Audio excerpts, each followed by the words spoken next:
이분이 만약에 내 가족이었을 때는 내가 과연 이 수술을 자신 있게 추천을 할 수 있는지, 그리고 정말 이 상황에서 지금 내가 추천한 이게 가장 최선의 방법인지를 항상 고민을 하는 게 서로 좋은 방법을 그려낼 수 있다고 생각하고 있어요. 안녕하세요. 성형외과 전문의 박상민입니다. 저는 압구정역에서 K성형외과 의원을 운영하고 있고요. 제가 주로 수술하는 분야는 눈성형, 코성형, 그리고 리프팅 분야를 주력으로 하고 있습니다. 그 중에서도 주력으로 하는 분야는 코 재수술, 그리고 이제 눈 수술 분야를 가장 많이 집도하게 되는 것 같습니다.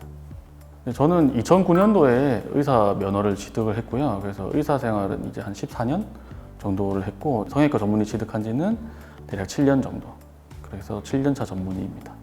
그걸 세면서 수술하진 않는데요. 그래도 1년에 800분 정도 수술한다고 생각을 하면은 5,000에서 6,000분 정도는 제가 하지 않았을까 싶습니다.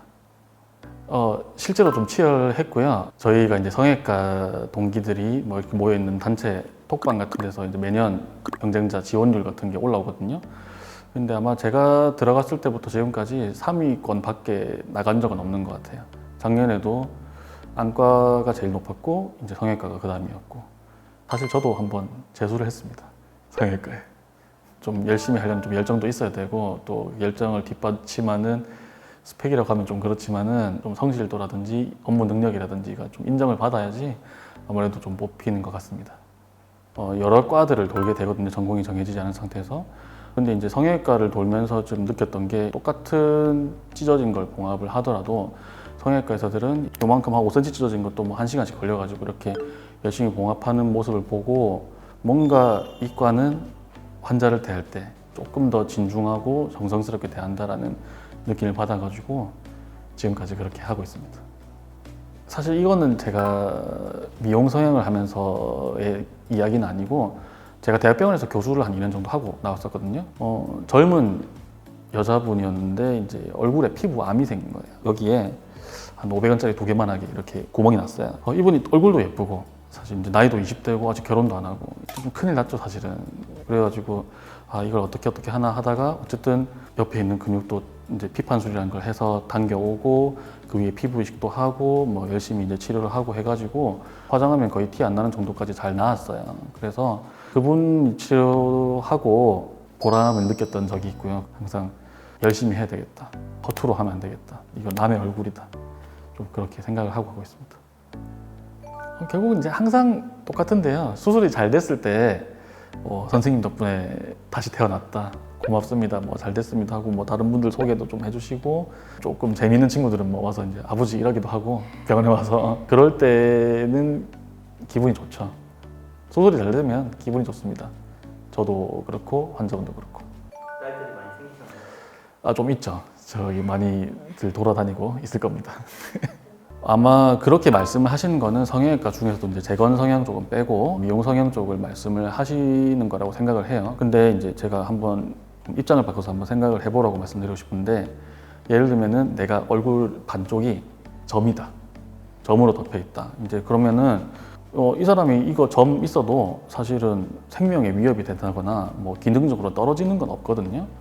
근데 아마 이 사람한테는 그게 그 이상으로 되게 스트레스 받고, 또 사회적으로도 차별이 없다고 할 수 없을 거예요. 이걸 분명히 뭐 취업적인 부분에서도 당연히 뭐 서비스직이라든지 대면직에 분명히 제한을 받을 것이고, 그래서 이제 그분한테는 이게 있다고 죽는 건 아니지만 그게 그 사람한테는 죽을 만큼 괴로울 수가 있거든요.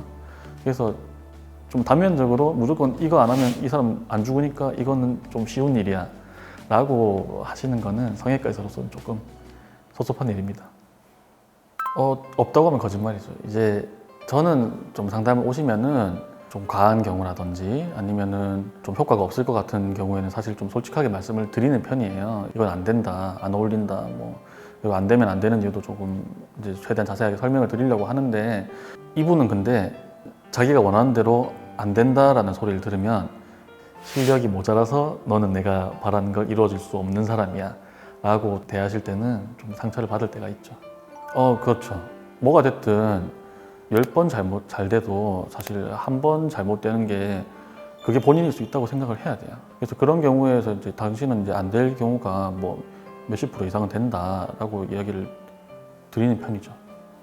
코 성형뿐만 아니라 성형업계에서 그런 게 없다고 하기는 거짓말일 것 같고요. 개인적으로는 그런 분들을 동료 의사라고 생각을 하진 않아요. 그래서 그런 무리한 수술을 계속 진행을 하면은 공감 능력이 정말 떨어지시는 분이 아니라면은 누가 와서 내 얼굴 뭐 돌려내요, 왜 이랬어요, 이런 걸 맨날 듣고 살면은 사실 그분도 멘탈이 정상적이지 않을 거거든요. 저도 사실 되게 유리 멘탈이기 때문에 저는 그런 말 듣고는 못할 것 같아요. 그래서 이제 효과가 있는 수술이나 좀 꼭 필요한 거 위주로 권하는 편이고, 또 그런 거를 알아주시는 분들이 있기 때문에 그래도 병원은 잘 운영이 되는 편입니다. 되게 거창한 건 없고요. 그냥 제 얼굴이라고 생각했을 때 이걸 할 건지, 그 다음에 뭐 사실 며칠 전에 제 여동생이 와서 수술 받고 가긴 했는데, 이분이 만약에 내 가족이었을 때는 내가 과연 이 수술을 자신 있게 추천을 할 수 있는지, 그리고 정말 이 상황에서 지금 내가 추천한 이게 가장 최선의 방법인지를 항상 고민을 하는 게 서로 좋은 방법을 이끌어낼 수 있다고 생각하고 있어요. 사실 요즘 시대에 외모는 평가 기준이 아니다라고 말하는 것도 너무 현실과 동떨어진 이야기인 것 같아요.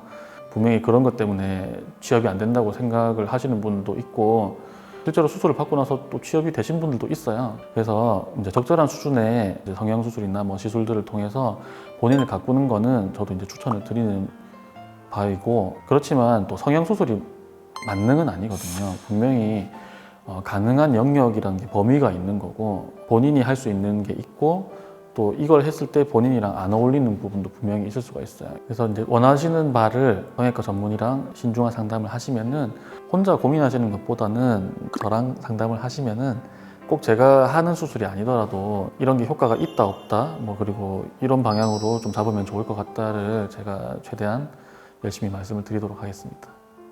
그럼 지금까지 성형외과 전문의 박상민이었습니다. 감사합니다.